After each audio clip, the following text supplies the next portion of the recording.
अरे ऐश्वर्या, तुम्हें पता, आज तो राशि ने अपना केक ही गिरा दिया। हाँ, अरे गुस्से में और क्या, ADS, attention deficiency syndrome. But you know what, क्या बोरिंग पार्टी थी, कुछ करने के लिए था ही नहीं।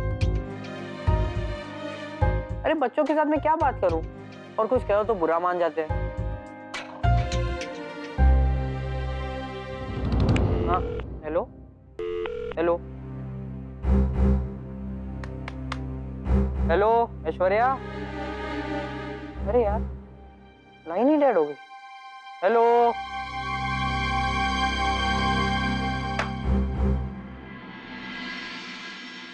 डॉली, मेरे को ना बच्चों का कुछ समझ नहीं आ रहा है यार। कोई कुछ कर रहा है, कोई कुछ कर रहा है, मतलब हद है यार। एक केक के पीछे इतना गुस्सा। हाँ लवली, नो डाउट गुस्सा तो बहुत था, लेकिन यार सोचो ना, उसके दिमाग में कितना कंफ्यूजन भरा होगा। और मैंने देखा है, ये ज्यादातर होता है जो बीच का बच्चा होता है ना, मिडिल चाइल्ड, वो दो भाई बहनों के बीच में बेचारा फंसा हुआ होता है। और तुम्हें पता है उसकी ट्रेजेडी क्या है, कि ना तो वो छोटा होता है और ना बड़ा।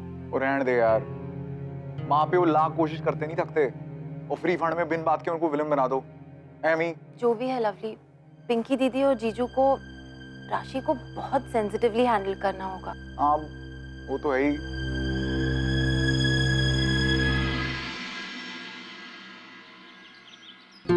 सनी, सनी पापा, सनी पापा उठो उठो। Good morning. आप नहीं सो गए? हाँ, क्या हुआ? कमरे में कोई लिजर्ड आ गई थी? मामा पापा के पास क्यों नहीं आए? नहीं मम्मी, मेरे कमरे में कोई लिजर्ड विजर्ड नहीं थी। वो तो मुझे रात को आइडिया आया कि मैं ये रूम में सो जाऊं, क्योंकि ये रूम कितना बड़ा है, मेरे रूम से भी बड़ा। मैं तो अभी बिग बॉय हो गया हूँ ना, इतना अच्छा रूम, मेरे रूम से भी अच्छा।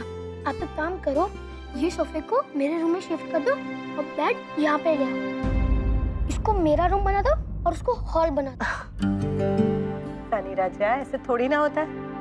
वो आपका रूम है, ये मेहमानों के बैठने का रूम है ना? नहीं, मुझे यही रूम चाहिए, मैं वो रूम में वापस नहीं जाने वाला। आप और पापा मेरी हेल्प करो, सारा सामान शिफ्ट कर देते हैं, फटाफट हो जाएगा। चलो मिस्टर फटाफट, ये सब हम बाद में डिस्कस करेंगे। हाँ, स्कूल का टाइम हो गया ना, रेडी हो जाओ। अच्छा बच्चा, चलो। नहीं मम्मी, मुझे स्कूल नहीं जाना, मैं स्कूल नहीं जाऊंगा, नहीं जाऊंगा, नहीं जाऊंगा। सनी, सनी, नहीं, पहले मेरा रूम शिफ्ट करो। सनी, चलो चल के तैयार हो जाओ। देखो पापा यहीं बैठे हैं, इनसे कंप्लेन कर दूंगी हाँ तुम्हारी। चलो। नहीं, मुझे स्कूल नहीं जाना, नहीं जाना, नहीं जाना, पहले मेरा रूम शिफ्ट करो। बेटा जिद नहीं करते। मैं स्मॉल हूँ ना, इसके लिए सब मुझे ही चिल्लाते हैं। राशि दीदी को कोई कुछ नहीं बोलता, चाहे वो कुछ भी करे।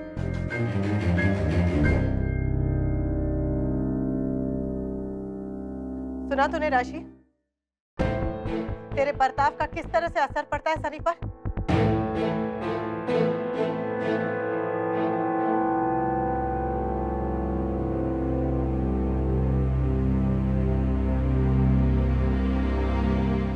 रुक एक मिनट।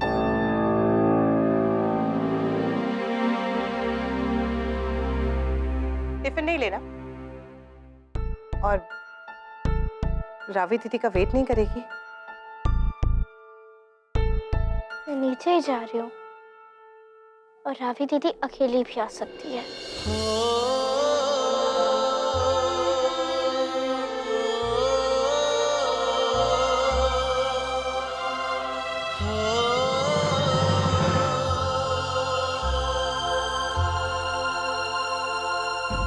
देखा,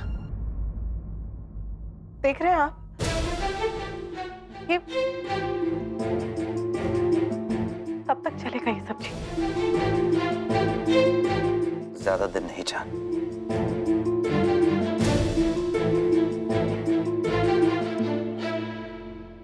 इस लड़की की प्रॉब्लम का कोई ना कोई सलूशन निकालना ही पड़ेगा। दिल पर पत्थर रखकर डिसीजन लेना ही होगा।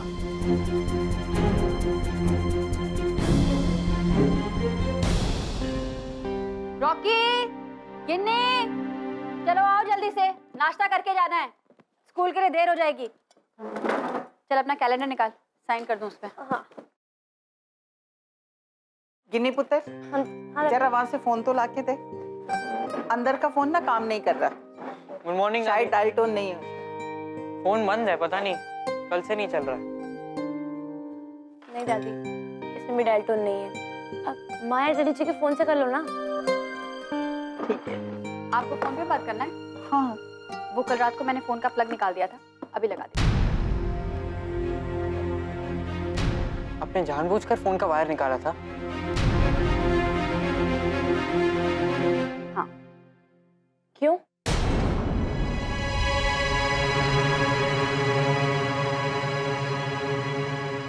क्योंकि रात सोने के लिए होती है, फोन पे बात करने के लिए नहीं।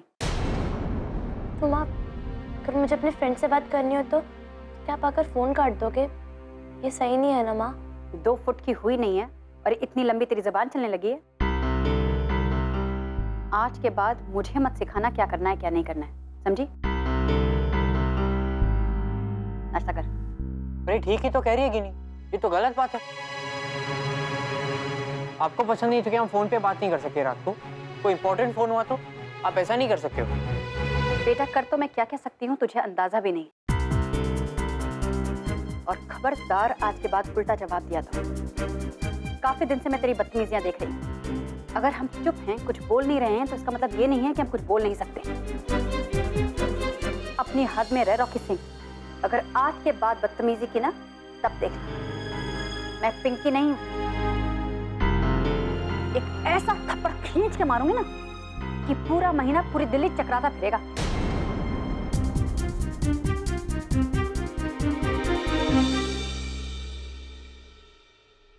अब आपके बच्चे बड़े हो गए, उल्टा जवाब देना सीख लिया है। अब तक यही बदतमीजी करता था, अब उसको देखकर इसने भी रंग बदलना शुरू कर दिया है।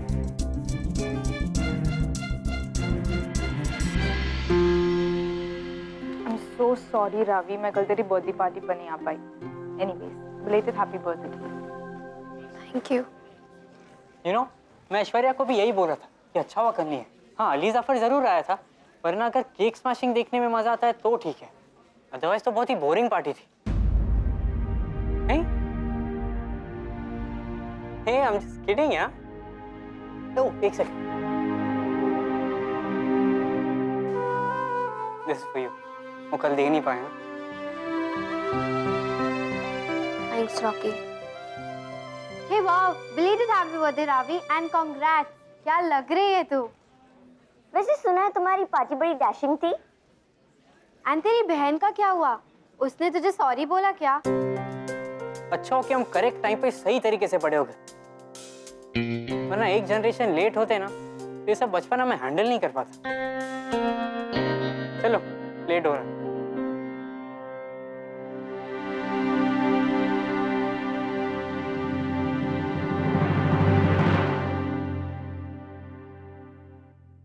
देख राशि, मैं सच कह रही हूँ, चाहे तुझे जितना भी बुरा लग रहा हो, तो मौसी और मौसा जी से माफी मांग ले। सच में सब कुछ ठीक हो जाएगा। तो तुझे भी यही लगता है ना कि गलती मेरी है?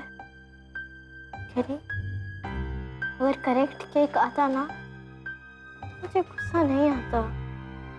राशि, डैडी जी बाद में करेक्ट केक लेके आए थे ना, लेकिन जल्दबाजी में आके तूने सब कबाड़ा कर दिया। जरा सा सब्र करती तो तुझे तेरा चॉकलेट केक मिल जाता।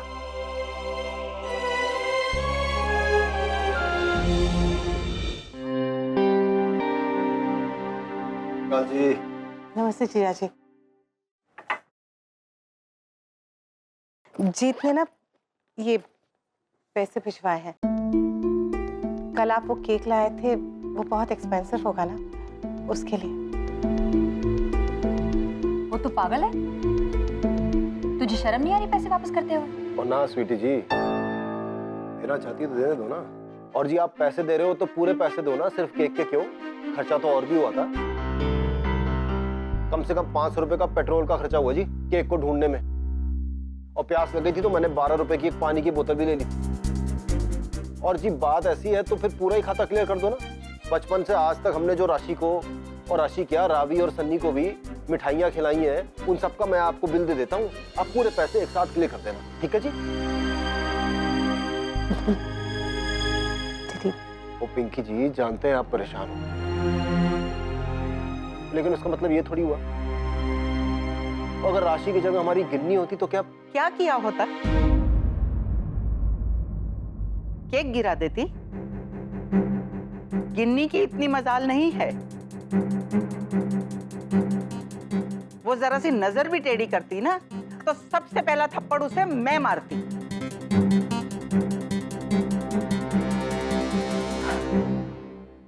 देख पिंकी जी बुरा मत मानना, तू भी मेरी बेटी जैसी है, इसलिए मैं साफ साफ कहूंगी, राशि की उतनी गलती नहीं है जितनी तुम्हारी और जीत की है।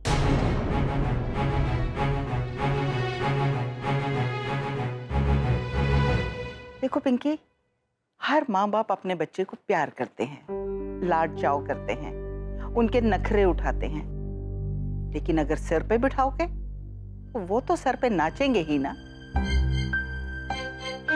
जैसी बदतमीजी उसने की वैसी भी करेंगे।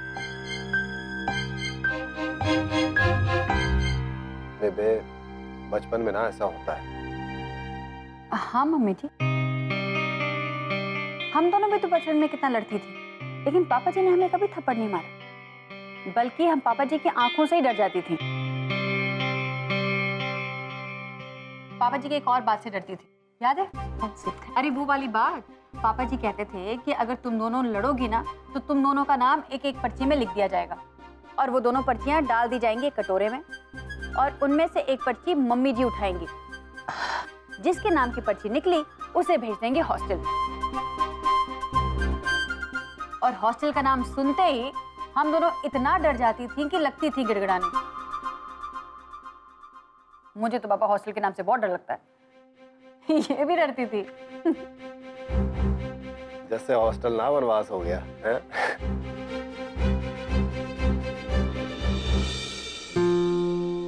तो ये सारी रिपोर्ट्स मैंने आपको ईमेल भी कर दी है। वेरी गुड, मैं पढ़ लूँ। एक्सक्यूज मी डैड, ये रही आपकी फाइल जो आप गाड़ी में भूल गए थे। ओह थैंक यू बेटा, वेरी गुड। अच्छा इनसे मिलो, ये है जीत अंकल, और जीत ये है मेरा बेटा Rohan. Hello uncle, nice to meet you. उससे अच्छा बेटा, माय पिता गाड़ी भेज। हाँ ठीक है। He's a very well-mannered boy, sir. जानते हो जीत, इस लड़के में इतना फर्क आया है कि तुम सोच भी नहीं सकते। मैंने उसे कमरे में बंद किया, पूरा दिन उसे खाना भी नहीं दिया, मगर उसे कोई फर्क नहीं पड़ा। फिर मैंने डिसाइड किया कि हॉस्टल भेजूंगा, और वही मैंने किया। और इतना फर्क पड़ा है जीत, that today he's become a gentleman. बच्चों को बोर्डिंग स्कूल भेजने से उनमें एक डिसिप्लिन आता है, और मुझे बिल्कुल मालूम नहीं था कि मेरे बच्चे में इतना टैलेंट है। मैं बहुत खुश हूं जीत। और हाँ जीत, तुम कुछ अपनी छोटी बेटी के बारे में कुछ कह रहे थे ना? क्यों नहीं उसे बोर्डिंग स्कूल में रख देते? करेक्ट एज भी है, क्लास 8 में भी है ना? और 2-4 साल वहां रहेगी तो उसकी लाइफ बन जाएगी। देखो जीत, ये मेरा सिर्फ सजेशन है। वैसे बच्चों के मामले में तो बहुत सुलझे और समझदार हो। अच्छा मैं ये पेपर साइन कर देता हूँ, हाँ तुम ले जाओ।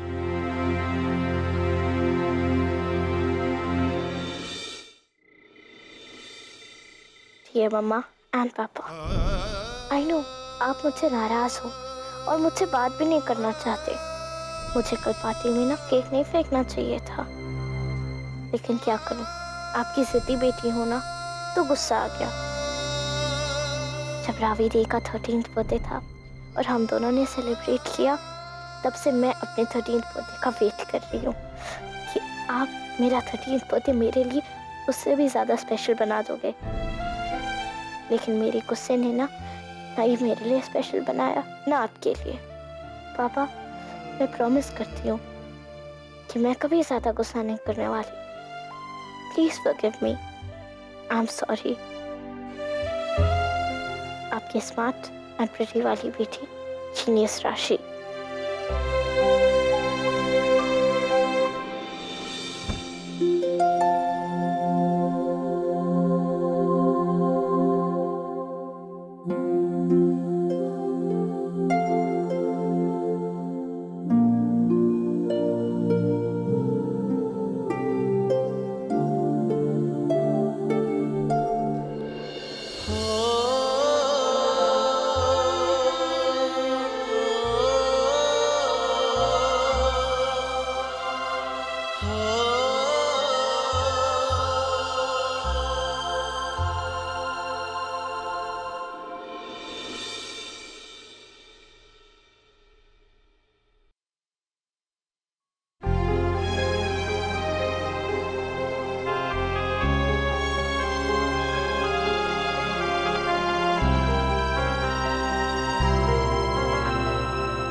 शायद यही सही हो जीत। मैं दिन भर इसी बारे में सोचती रही। तुम्हारा मतलब है राशि को हॉस्टल भेज दें? शायद उसके लिए यही ठीक होगा। हॉस्टल में ना डिसिप्लिन मिलेगा, वहां सारे बच्चे समान होंगे, तो किसके आगे जिद करेगी, किसके बारे में शिकायत करेगी? ना कोई छोटा भाई होगा, ना कोई बड़ी बहन, और ना ही हम कि कभी कभी दिल पिघल जाए तो उसकी सारी जिद पूरी कर दे। सब काम खुद करना पड़ेगा, समय से करना पड़ेगा। शायद अनुशासन से फर्क पड़ जाए राशि में, जिम्मेदारी का एहसास शायद उसे बदल जाए। हम ऐसा नहीं कर सकते। हम राशि को किसी बोर्डिंग या हॉस्टल के हवाले नहीं कर सकते।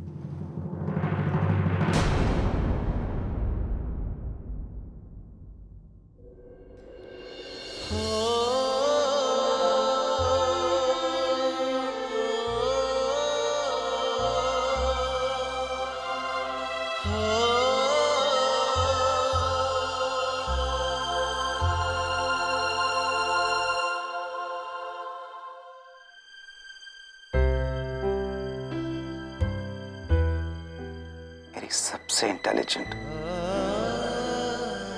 सबसे स्मार्ट बच्चे को क्या हो गया है? बेटा तुम इतनी ढीठ क्यों हो गई हो? अगर तुमने सॉरी कहा होता, पापा का गुस्सा नहीं आता,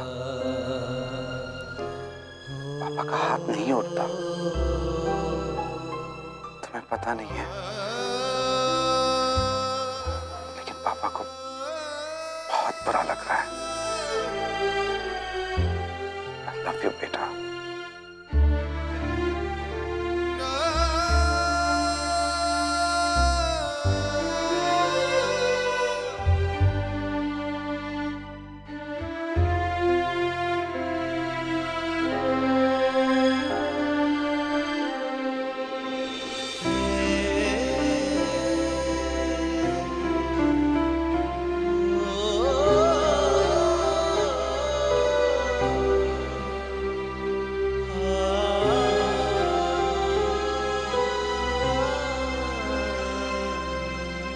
हो सकता है जीत, जो हम नहीं समझा पाए वो बोर्डिंग स्कूल में टीचर्स समझा दें।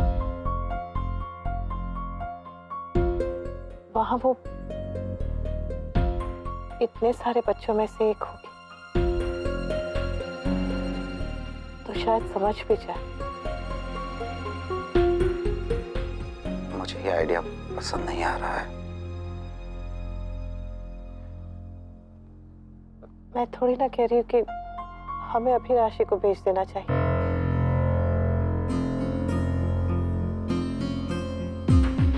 कह रही हूँ कि फिलहाल हम इस बारे में सिर्फ डिस्कस कर रहे हैं, आगे और सोच सकते हैं, लेकिन तब तक बोर्डिंग स्कूल के बारे में पता लगाने में हर्जा क्या है?